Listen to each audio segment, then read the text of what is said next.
নমস্কার। সবাই এখানে অনেক মানুষ উপস্থিত হয়েছেন, আপনাদের সবাইকে আমার নমস্কার জানাচ্ছি। মঞ্চে উপস্থিত আছেন আমার অত্যন্ত শ্রদ্ধেয়, আপনাদের সকলের ভীষণ প্রিয় একজন মানুষ, আমাদের সকলের প্রিয় মাননীয় মুখ্যমন্ত্রী মমতা বন্দ্যোপাধ্যায়, আমাদের প্রিয় দিদিকে প্রণাম জানাচ্ছি। এবং এখানে ববিদা আছেন, প্রদীপদা আছেন, মানসদা আছেন, শ্রেয়াশিসদা আছেন, দেব আছে, নন্দিনীদি আছেন, তার সাথে আমাদের সব বিধায়করা রয়েছেন, আরও আমাদের সংগঠনের অনেক নেতা নেত্রীরা রয়েছেন। আমি সবাইকে প্রণাম জানাচ্ছি।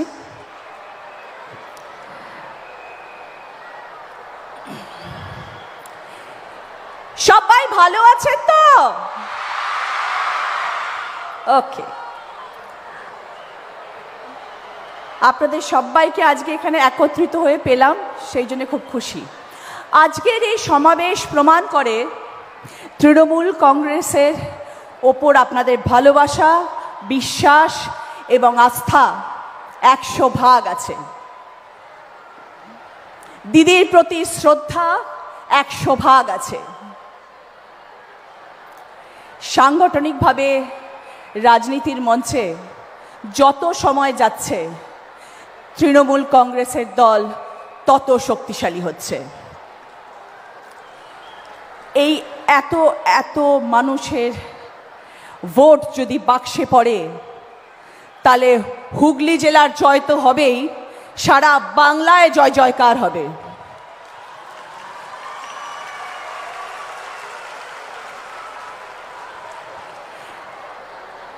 এখন থেকে লড়াই শুরু। বাংলার জোর, বাংলার দাপট এখন অবধি মানুষ দেখেননি। একদিকে 10,000 কোটি লোক, আর একদিকে আমাদের বিজেপি সরকার, আমাদের সেন্ট্রালের সরকার, আর তাদের ইডি সিবিআই লাঞ্ছনা অপমান। যারা বলছে বাংলা বলে ভাষা নেই, বাঙালি বলে কোনো জাতি নেই, যারা আমাদের বাংলাদেশি বলে ব্যাখ্যা দিচ্ছেন, তাদের বিরুদ্ধে লড়াই। আমার বাংলার 10 কোটি মানুষ এবং তাদের বিজেপি সরকার। আমরা দুর্গাপূজা করি, রামনবমী করি, ঈদ পালন করি, ছট পুজো করি, যিশুখ্রিস্টের জন্মদিন পালন করি। এটাই আমাদের বাংলা, এটাই আমাদের গর্ব। নানা ভাষা, নানা মত, নানা পরিধান, বিবিধের মাঝে দেখো মিলন মহান। আমরা এই মন্ত্রে বিশ্বাস করি। আমরা বিশ্বাস করি বৈচিত্র্যের মধ্যে একতার মন্ত্র।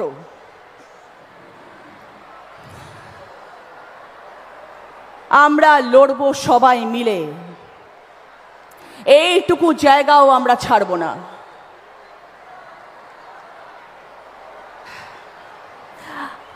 আজকে আমার বেশি কথা বলার দিন নয়।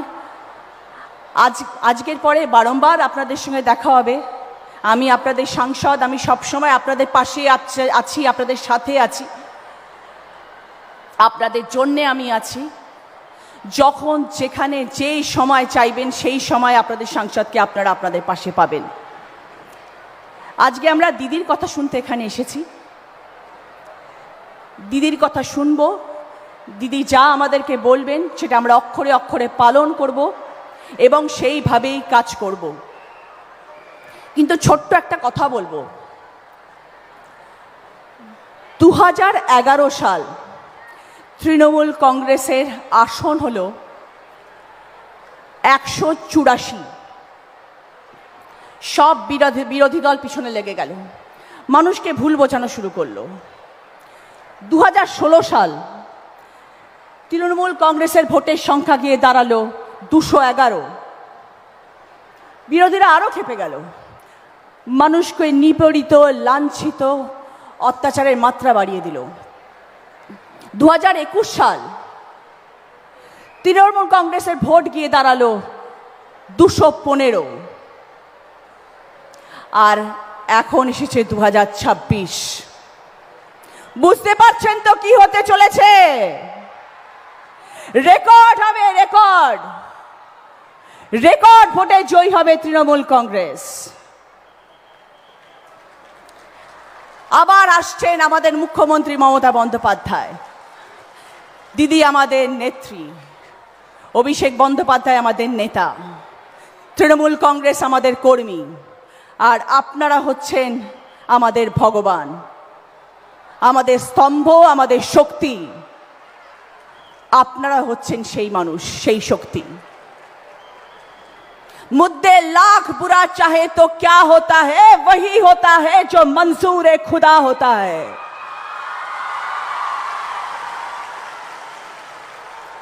তৃণমূল কংগ্রেস যা বলে তারা অক্ষরে অক্ষরে পালন করে। মানুষ নির্বাচিত করেছে তৃণমূল কংগ্রেসকে, তাদের জন্য কাজ করতে আমরা বদ্ধপরিকর। আমাদের দলের সবাইকে একজোট হয়ে কাজ করতে হবে। এই জায়গা, এই মাটি আন্দোলনের, এই জায়গা বিপ্লবের, এই জায়গা সংগ্রামের, এই সিঙ্গুরের জমি গণ আন্দোলনের। আমরা হার কোনো দিন মানব না। নবজাগরণ হোক, আমরা লড়ব, সবাই মিলে লড়ব। এইটুকু জায়গা আমরা ছাড়ব না। আমার সাথে সবাই একমত কিনা আওয়াজ করে বলুন।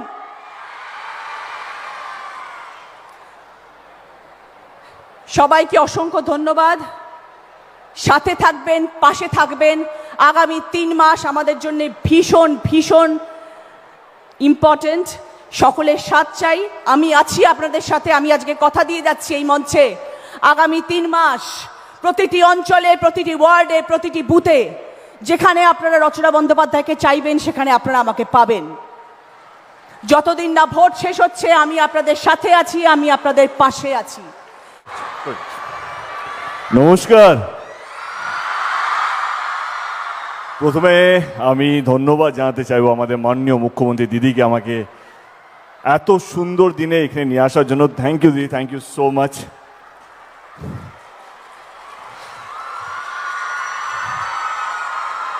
আমি ভাবলাম 2টো লাইন বলতে হবে, বলে দেব, কিন্তু রচনা দিয়ে এত ভালো স্পিচ দিল, বাপ রে বাপ। আমি 12 বছর সাংসদ হয়ে এত ভালো দিতে পারলাম না স্পিচ, যত 1.5 বছর রচনা দিয়ে গেল। কি ডায়লগ দিলে! ওকে ওকে। আজকে আমার 2014 থেকে সাংসদের যাত্রা শুরু।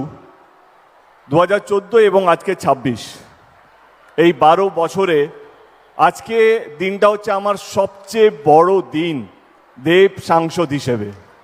কারণ আজকে দিদি যেই কাজটা করলেন বা যেই উদ্বোধনটা করলেন, শুধু একটা উদ্বোধন নয়, একটা শিলান্যাস নয়, এটা ঘাটাল লোকসভা কেন্দ্রের মানুষের দীর্ঘদিনের লড়াই, দীর্ঘদিনের স্বপ্নকে এমন একজন মুখ্যমন্ত্রী আসবে, এমন একজন সরকার আসবে, সে কেন্দ্র থেকে আসুক বা রাজ্য থেকে আসুক, তাদের এই কষ্টটা বুঝবে, তাদের এই যন্ত্রণাটা বুঝবে। যখনই বৃষ্টি আসে তখন দিনের পর দিন গ্রামগুলো জলের তলায় থাকে, ধানের চাষগুলো জলের তলায় চলে যায়, কত পশু পাখি, কতগুলো যান চলে যায়, কতগুলো মানুষ মারা যায়, সেটা আমি গত 12 বছর ধরে নিজের চোখে দেখেছি। আমি 2014-তে যখন শপথ নিয়েছিলাম সাংসদে, আমার প্রথম স্পিচটাই বাংলায় দিয়েছিলাম এবং ঘাটাল মাস্টার প্ল্যান নিয়েই দিয়েছিলাম। এই ঘাটাল মাস্টার প্ল্যানটা কোনো টিএমসি বা কোনো বিজেপি বা কোনো কংগ্রেস বা কোনো সিপিএমের জন্য নয়, এটা ঘাটাল লোকসভা কেন্দ্রের প্রত্যেকটা মানুষের জন্য। শুধু আমি একবার নয়, বারবার আমরা ঘাটাল মাস্টার প্ল্যান নিয়ে সংসদে, পার্লামেন্টে, ইনফ্যাক্ট মানসদা এখানে আছে, আমরা দিল্লিতেও গিয়েছিলাম, দিদি আমাদেরকে দিল্লিতে পাঠিয়েছিল তখন মিটিং করার জন্য জল দপ্তর মন্ত্রীর সাথে ওইখানে, তার সঙ্গে আমরা আলোচনা করি, কিন্তু কেউ আমাদের কথা রাখেনি। 2024-এ নির্বাচনের আগে দিদি কথা দিয়েছিলেন কে ঘাটাল মাস্টার প্ল্যানটা তিনি করবেন, এবং 2025-এ আমাদের বিধানসভার বাজেটে তিনি 500 কোটি টাকা স্যাংশনও করেন এবং আজকে তার শুভ উদ্বোধন হয়ে গেল। আমি নিজের তরফ থেকে নয়, আমি ঘাটাল লোকসভা কেন্দ্রের প্রত্যেকটা মানুষের পক্ষ থেকে, সে টিএমসি করুক, সিপিএম করুক, কংগ্রেস করুক, বিজেপি করুক, তাদের প্রত্যেকের পক্ষ থেকে আমি দিদিকে হাত জোর করে ধন্যবাদ জানাতে চাইছি। দিদি, এইটা এইটা যে কত বড় কাজ হলো, এটা যে কত বড় সমস্যার সমাধান হতে চলেছে আগামী দিনে, সেটা ঘাটাল লোকসভা কেন্দ্রের মানুষই হয়তো বুঝতে পারবে। কত মানুষ লড়াই করতে করতে চলে গেছেন, স্বপ্ন দেখেছেন কি এক না একদিন কেউ না কেউ করবেন, কেউ কথা রাখেনি। যিনি কথা রেখেছেন তার নাম হচ্ছে মমতা ব্যানার্জি, আমাদের 3 বারের মুখ্যমন্ত্রী। আজকে সোশ্যাল মিডিয়ার যুগ, আপনি একটা উচ্চবাচ্য কথা বললেই আপনি ট্রোল হয়ে যাবেন, এই তো দেব এটা বলছে বা অমুক এটা বলছে। আমরা যখন এসআইআর যখন মিছিলের পর যখন আমরা সভা করছিলাম, দিদি আমাকে কিছু কথা বলতে বলেছিলেন, তখন আমি বলেছিলাম এইবারে আমাদের সরকার, আমাদের দল 250টা সিট নিয়ে আসবে। কর্মীদের কাছে এটা মন্ত্র ছিল কি না 250টা আমরা নিয়ে আসবো, কিন্তু কিছু মানুষ ট্রোল করলো কি কেন দেব পাগল হয়ে গেছে। আচ্ছা, নির্বাচনটা কিসের জন্য বলুন তো? যেই দল মানুষের কাজ করবে তাকে তো আপনারা ভোট দেবেন, তাই না? তাই তো নিয়ম হওয়া উচিত।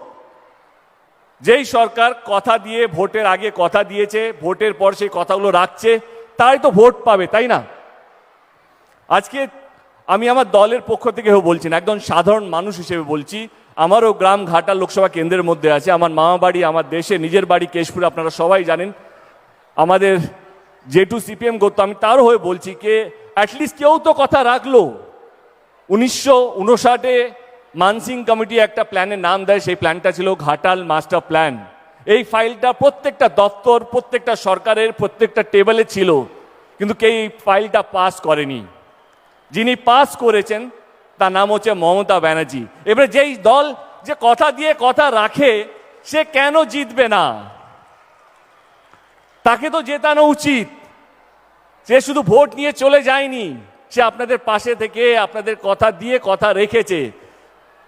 সামনে নির্বাচন, আমি জানি অনেকেই আসবেন, অনেকেই অনেক বড় বড় কথা বলবেন, তাতে কোনো আপত্তি নেই, সবারই অধিকার আছে কথা বলার। কিন্তু আমি সাধারণ মানুষ হিসেবে বলছি, যেই দলটা গত 15 বছর ধরে মানুষকে আগলে রেখেছে তা তো জেতা উচিত। যেই দলটা সমস্ত ধর্মের মানুষকে, সে হিন্দু হোক, মুসলিম হোক, শিখ হোক, ইসাই হোক, সেই কোনো ধর্মীয় রাজনীতি না করে সমস্ত মানুষকে আগলে রেখেছে, তার তো জেতা উচিত। যেই মানুষটা শুধু উন্নয়নে কাজ করে গেছে, মানুষকে ভালো রাখার চেষ্টা করে গেছে, সে কন্যাশ্রী হোক, রূপশ্রী হোক, অনেকগুলো প্রকল্পের মাধ্যমে, সে কোনোদিনও দেখেনি এই মেয়েগুলো তার বাবা মারা কোন দল করে, বা ওই বাড়িটা, যেই বাড়িটা আজকে অনেকগুলো বাড়ি অনেক মানুষ পেয়েছে, তারা কোন দল করে, তারা সিপিএম করে না, কংগ্রেস করে না, তারা টিএমসি করে, সেইটা দেখেনি। তিনি শুধু মানুষের ভালো করার চেষ্টা করে গেছেন। তাহলে সে জিতবে না তো কে জিতবে? আমি বাংলার প্রত্যেকটা মানুষকে বলছি, আমরা জোর করব না আপনাদেরকে ভোট দেওয়ার জন্য, কিন্তু আপনাদের বিবেক যদি একটু কথা বলে, তাহলে দেখবেন 15 বছর ধরে একজন মহিলা লড়াই করে, সংঘর্ষ করে, প্রত্যেক দিন কিছু না কিছু কখনো না কখনো হয়েই চলেছে, আমরা প্রত্যেক দিন টিভিতে দেখি।